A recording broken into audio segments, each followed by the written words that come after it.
Welcome to my channel bank Nifty masters. ఈరోజు bank Nifty market update ఇంకా మనం చూసుకుంటే 1343 పాయింట్స్ మార్కెట్ అయితే డౌన్ అయ్యి 53,755 దగ్గర 57 దగ్గర మార్కెట్ అయితే క్లోజ్ అయింది. నేను చెప్పాను కదా ఫ్రెండ్స్, మార్కెట్లో అయితే కంప్లీట్గా కొలాప్స్ అయితే జరుగుతుందని. సో సో అందుకే నేను మాక్సిమం ట్రేడింగ్ చేయట్లేదు. ఇన్వెస్ట్మెంట్ కూడా నేను కొంచెం తగ్గిస్తాను అనమాట. ఒక్క షేరే ఉంచాను. సో యాక్చువల్లీ మార్కెట్ అయితే చూశారు కదా, ఆల్మోస్ట్ ఆల్ పాస్ట్ ఇక్కడ నుంచి చూసుకుంటే అక్టోబర్, నవంబర్, డిసెంబర్, జాన్యువరి, ఫిబ్రవరి అంటే ఆ 6 మంత్స్ ఏదైతే ఒక ట్రాక్ నడిచిందో, ఈ ఈ ట్రాక్ అంతా ఒక్క మంత్‌లోనే కుప్ప కూలిపోయిందనమాట. ఒక్క మంత్‌లోనే మార్కెట్ అనేది కొలాప్స్ అయిపోయింది. సో, దీనికి రీజన్ కూడా మీకు తెలుసు. వార్ వార్ దీనికి ఎందువల్ల ఇలా జరుగుతుంది? సో, ఇదేమన్నా రికవరీ అవుద్దా నెక్స్ట్ అనంటే, రికవరీ అవ్వడం అయితే కొంచెం మళ్ళీ కాంప్లికేటెడే ఫ్రెండ్స్. ఎందుకంటే 6 మంత్స్ నుంచి గ్రాడ్యుయల్‌గా రికవరీ అయిన మార్కెటు ఒకేసారి కుప్ప కూలిపోయింది ఫ్రెండ్స్. ఇది ఎవ్వరు ఎక్స్‌పెక్ట్ చేసుండరు. కొన్ని కోట్లు చాలా మందికి నష్టం వచ్చింది.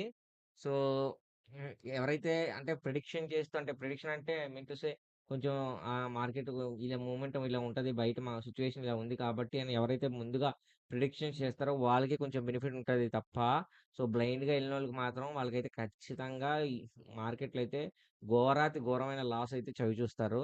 సో, మార్కెట్ అయితే మనకు అనుకూలంగా అయితే లేదు ఫ్రెండ్స్. సో, అందుకే నేను కూడా ఫాస్ట్‌గా వీడియోస్ కూడా చేయట్లేదు. ఎందుకంటే మార్కెట్ మనం స్టేబుల్‌గా ఉందనుకోండి ఫ్రెండ్స్, మనం కూడా ప్రిడిక్షన్స్ చేసుకోవచ్చనమాట. ఇక్కడ నుంచి ఇలా ఉంటది మార్కెట్, ఇక్కడ నుంచి ఇలా ఉంటదని.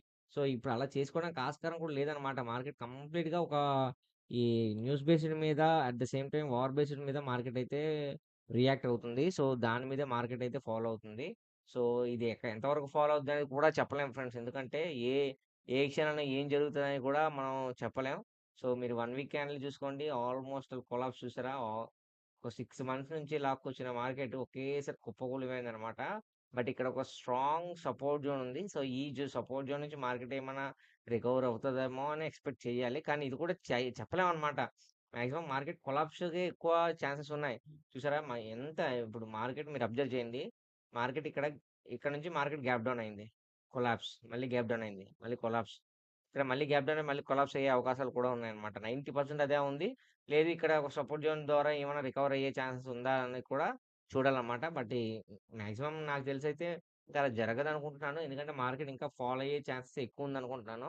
చూద్దాం. ఓకేనా ఫ్రెండ్స్? సో, నేనైతే ట్రేడింగ్ అయితే చేయట్లేదు ఫ్రెండ్స్. జస్ట్ ఈ వీడియో కూడా ఎందుకు చేస్తున్నానంటే కొంతమంది అడిగారు. సో, అందువల్ల చేస్తున్నాను. అంటే ఈ సిట్యుయేషన్స్ అయితే మనకు అనుకూలంగా లేదనమాట. సో, ఈ టైంలో మనం ట్రేడింగ్ చేయడం అంటే ట్రేడింగ్ ఎందుకు చేయొద్దంటున్నానంటే ఫ్రెండ్స్, హై వోలటిలిటీ ఉంటది. At the same time market next move అనేది మనం ప్రిడిక్షన్ చేయలేమనమాట. మనం ఎంత ఎక్స్‌పీరియన్స్ అయినా సరే, మనం ప్రిడిక్షన్ చేయలేము. ఎందుకంటే, ఈ మినిట్స్‌లోకి చేంజ్ అయిపోతుంది. సో, అంటే మీకు ఎలా చెప్పాలి అంటే, ఎంతసేపు 24/7 మనం న్యూస్ పెట్టుకొని న్యూస్ చూస్తూ కొంతమంది ఏంటంటే న్యూస్ న్యూస్ చూస్తూ ట్రేడింగ్ చేస్తారనమాట. సో, అంటే న్యూస్ బేస్డ్ మీద కొంచెంమంది ఇంపాక్ట్ ఉంటదని చెప్పి సో, అలా చేస్తారు. అలా కూడా ఈ ప్రిడిక్షన్ చేయడం కూడా చాయిస్ లేదనమాట. అలా ఉంది సిట్యుయేషన్. ఏ టైంలో ఏం జరుగుతదనేది కూడా చెప్పలేని సిట్యుయేషన్‌లో ఉందనమాట. సో, అందుకు కొంచెం ఏదైనా కొంచెం చూసుకొని ఈ బెటర్ ఏంటంటే చూసుకొని జాగ్రత్తగా ట్రేడ్ చేసుకోండి. నేనైతే చేయట్లేదు. సో, ఓకేనా? తిరిగి మళ్ళీ నేనైతే వీడియోస్ అయితే ఇంకా చేయట్లేదు ఫ్రెండ్స్.